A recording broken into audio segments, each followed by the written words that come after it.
Good morning, students. I am Dr. Meenakshi Gehlot, Associate Professor, Department of Zoology, SPC government college Ajmer.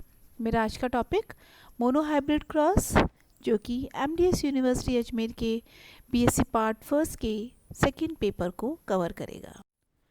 Introduction. Monohybrid cross दो organism के बीच में एक chromosome का एक जो लोकस है उसके वहाँ पर जो जीन प्रेजेंट है उनके बीच में जब क्रॉस करवाया जाता है, और ये जो क्रॉस है मोनोहाइब्रिड क्रॉस, उसके अंदर दो इंडिविजुअल डिफरेंट जीन्स को लिए हुए हैं, जिसमें कि एक बिल्कुल डोमिनेंट है और दूसरा रेसेसिव एलील उसके अंदर प्रेजेंट है। तो हमें ये ध्यान रखने की ज़रूरत है, मोनोहाइब्रिड क्रॉस में हम सिर्फ एक कैरेक्टर को लेकर चल रहे हैं, एक ट्रेट को लेकर चल रहे हैं, और या तो इंडिविजुअल दोनों होमोजाइगस हो सकते हैं या इंडिविजुअल हेटेरोजाइगस हो सकते हैं। मोनोहाइब्रिड क्रॉस में हमें ये देखना होता है कि ये जो क्रॉस हो रहा है वो कंफर्म करता है कि कौन सा जो एलील है वो डोमिनेंट है। Terms use in inheritance. जब हम मोनोहाइब्रिड क्रॉस या डायहाइब्रिड क्रॉस के बारे में जानते हैं तो हमें बेसिक टर्म्स के बारे में पता होना चाहिए। फर्स्ट हम बात करते हैं जीनोटाइप की। जीनोटाइप जो है वो जेनेटिक कोड है, जेनेटिक कोड है जो कि इनहेरिट हो रहा है किसी एक स्पेसिफिक ट्रेट का। सेकंड है फिनोटाइप। फिनोटाइप क्या है? फिजिकल यानी कि बाहर से देखने पर कोई एक ट्रेट जो है वो किस तरह से दिखाई दे रहा है किसी एक स्पेसिफिक जेनेटिक कोड का, तो उसे हम फिनोटाइप करेंगे। यानी कि जेनेटिक कोड अगर जीन्स लेवल पर है तो वो जीनोटाइप हो गया, जेनेटिक कोड जो एक्सप्रेस हो रहा है फिजिकली वो फिनोटाइप। अब हम बात करते हैं होमोजाइगस की। होमोजाइगस जो हैं उनके अंदर जो दो डोमिनेंट एलील्स या रेसेसिव एलील्स हैं, अगर दोनों सेम हैं तो उसे हम होमोजाइगस कहते हैं। और हेटेरोजाइगस जो है, जो दोनों या तो डोमिनेंट या रिसेसिव जो एलील्स हैं वो अगर डिफरेंट हैं तो उसे हम हेटेरोजाइगस कहते हैं, जिसमें एक डोमिनेंट और एक रेसेसिव एलील होता है। अब हम कुछ एग्जाम्पल्स देखते हैं मोनोहाइब्रिड क्रॉस के। जो मैंडल ने अपना एक्सपेरिमेंट किया था पीस ट्री पर, उसके एग्जाम्पल को लेते हुए हम कुछ एक्सपेरिमेंट को समझेंगे। मैंडल ने फोकस किया था बहुत सारे जेनेटिक ट्रेट पर, लेकिन उन्होंने एक बार में एक जो ट्रेट है उस पर फोकस किया। उन्होंने एक पी प्लांट लिया जो कि उसका बहुत लंबा था स्टेम, और दूसरा जो पी प्लांट लिया जो कि उसकी जो स्टेम था वो बहुत छोटा था, यानी ड्रॉफ था। और इन दो एग्जाम्पल डिफरेंट लेते हुए उनके होमोजाइगस जीनोटाइप इन्होंने लिए, जैसे यहाँ पर हम कैपिटल एल और स्मॉल एल से इसे रिप्रेजेंट कर रहे हैं। अब मोनोहाइब्रिड क्रॉस में जब हम एक लॉन्ग प्लांट और एक शॉर्ट प्लांट को एक साथ ले रहे हैं, तब उसके बाद इनके बीच में जब F1 जनरेशन हमारे पास आएगी, जो प्लांट हमने लिए हैं उसे हम P1 बोलेंगे, और जैसे ही F1 जनरेशन आएगी, क्योंकि हम लॉ ऑफ डोमिनेंस उसका पढ़ चुके हैं मैंडल का, तो उसमें हम ये जानेंगे कि फर्स्ट जो F1 जनरेशन आ रही है तो उसके अंदर सबके सब टॉल प्लांट्स आएंगे। हालांकि इनका जो जीनोटाइप होगा वो हेटेरोजाइगस होगा, जिसमें एक डोमिनेंट जीन है और एक रेसेसिव जीन है। तो यहाँ पर लेकिन फिनोटाइप क्या होगा? सबके सब लॉन्ग होंगे।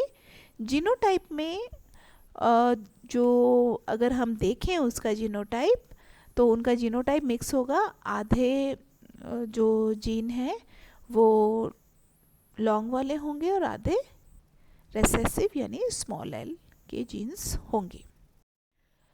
अब यहाँ पर हम डोमिनेंट कैसे कंफर्म करेंगे कि कौन सी ट्रेट डोमिनेटिंग है? जैसे ही हमारे पास F1 जनरेशन आती है और हमें मैंडल का रूल पता है, तो जो F1 जनरेशन में एक्सप्रेस होगा वो डोमिनेंट एलील होगा।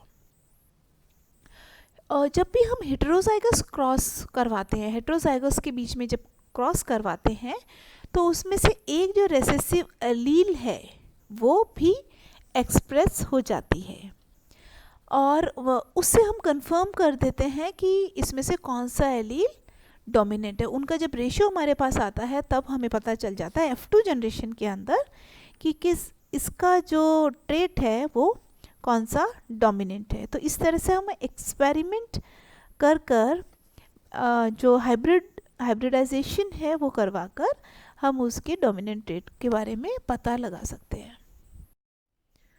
जहाँ पर एक्सपेरिमेंट हम देख सकते हैं, फर्स्ट कैपिटल P और स्मॉल p, कैपिटल P और स्मॉल p हो गए हमारे पास पेरेंट्स। जब हमारे पास ये दोनों हेटेरोजाइगोट पेरेंट्स हैं तब हमारे पास अगर हम पुनेट स्क्वायर बनाते हैं, ये हमारे पास एक स्क्वायर बनता है, उसके गैमीट बनेंगे। फर्स्ट के गैमीट आ रहे हैं P और स्मॉल p और नेक्स्ट का गैमीट आ रहा है P और स्मॉल p। तो दोनों हमारे पास आ जाते हैं गैमीट्स P और स्मॉल p, दोनों में हमारे पास इस तरह के गैमीट्स आ गए। अब इन गैमीट्स की हम पॉसिबिलिटी देखते हैं कि क्या क्या कॉम्बिनेशन बनता है। तो फर्स्ट हमारे पास प्रोबेबिलिटी बनती है कैपिटल P जिसमें दोनों डोमिनेंट हैं, फिर कैपिटल P स्मॉल p जिसमें कि एक डोमिनेंट और एक रेसेसिव है, और एक पॉसिबिलिटी हमारे पास आती है स्मॉल p और स्मॉल p की। तो 4 कॉम्बिनेशन इन गैमीट से बन रहे हैं। फिनोटाइप अगर हम देखें तो ये भी डोमिनेंट एक्सप्रेस होगा क्योंकि इधर एक डोमिनेंट जीन आ गया और हम लॉ ऑफ डोमिनेंस जब जानते हैं तो ये भी डोमिनेंट फिनोटाइपिक एक्सप्रेशन आएगा। यहाँ पर भी डोमिनेंट फिनोटाइपिक एक्सप्रेशन, यहाँ पर कोई भी डोमिनेंट जीन नहीं है तो ये वाला जो जीन है वो रेसेसिव जीन एक्सप्रेस होगा। तो इस तरीके से हमारे पास जो रेशियो बनता है वो बनता है 3:1 का रेशियो। तो ये 3:1 का हमारे पास रेशियो आ जाता है और इससे हमें पता लग जाता है कि कौन सा डोमिनेंट है और उसका कंफर्मेशन हमारे अब हम कुछ क्वेश्चन को सॉल्व करते हैं। हमारे पास एक क्वेश्चन है कि what will be the appearance of F1 and F2 progenies when a pure homozygous tall pea plants is crossed with a pure homozygous dwarf pea plants, है ना। तो अभी जो हमने क्वेश्चन सॉल्व किया उसी तरह का क्वेश्चन हमारे पास सामने आ गया कि एक अपने पास लॉन्ग पी प्लांट है और एक ड्रॉफ पी प्लांट है, तो हम इसे किस तरह से करेंगे। कोई क्वेश्चन इस तरह से पूछा हुआ होगा, किसी भी तरह का क्वेश्चन हो सकता है, लेकिन हमें एक बेसिक चीज़ समझने की ज़रूरत है कि हमें पहले पता होना चाहिए कि जैसे ये हमारे पास डोमिनेंट है, यहाँ पर हमारे पास होमोजाइगस रेसेसिव जीन्स हैं दोनों, ये गैमीट्स दोनों यहाँ पर बन रहे हैं डोमिनेंट और यहाँ पर दोनों गैमीट्स कैसे बन रहे हैं, रेसेसिव बन रहे हैं। तो F1 जो जनरेशन है वहाँ पर हम कहते हैं लॉ ऑफ डोमिनेंस एक्सप्रेस होता है।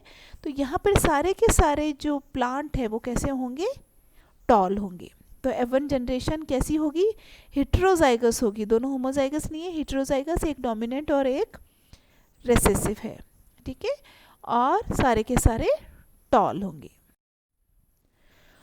और इसके बाद हम देखते हैं कि F2 जनरेशन, अगर हम F1 के बीच में हम क्रॉस करवाते हैं, F1 में हमारे पास मिले थे T और T, capital T small t, capital T और small t, dominant and recessive, ये हमारे अब हो जाते हैं P2, ये क्या है, पेरेंट 2। और इसके गैमीट्स हमें कैसे मिलते हैं, एक कैपिटल T और एक स्मॉल t, दोनों हमें गैमीट्स मिलते हैं। तो अब हम इसका चेकर बोर्ड जो बना रहे हैं, इस चेकर बोर्ड के अंदर हमारे पास प्रोबेबिलिटी आती है capital T, capital T small t, capital T small t और capital small t small t। तो इस तरह हमारी प्रोबेबिलिटी क्या बन जाती है, dominant, pure dominant, homozygous dominant, heterozygous dominant और एक होमोजाइगस रेसेसिव। तो हमारे पास अगर हम इसका फिनोटिपिक एंड जीनोटिपिक रेशो देखें तो फिनोटिपिक रेशो हमारा 3:1 का आता है, और अगर हम जीनोटाइप का रेशो देखें तो इसका रेशो आता है 1:2:1। तो हमारे पास ये हमारा रेशियो आता है जीनोटाइप का, क्योंकि यहाँ पर देखिए एक कैपिटल टी दोनों, ये हमारा आ गया 1।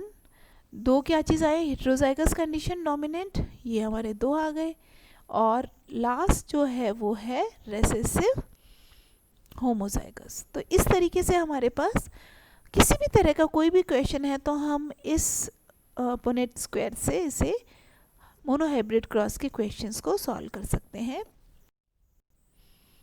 तो अल्टीमेटली हमारे पास रिजल्ट आता है F1 जो होगा उसके अंदर हेटेरोजाइगस टॉल हमें सब मिलेंगे प्लांट्स, और F2 के अंदर हमारे पास 3:1 का रेशियो आएगा टॉल और ड्वार्फ प्लांट्स का, और इसमें से 3 जो हैं वो होमोजाइगस होंगे टॉल, और 2 जो होंगे वो होंगे हेटेरोजाइगस, है ना।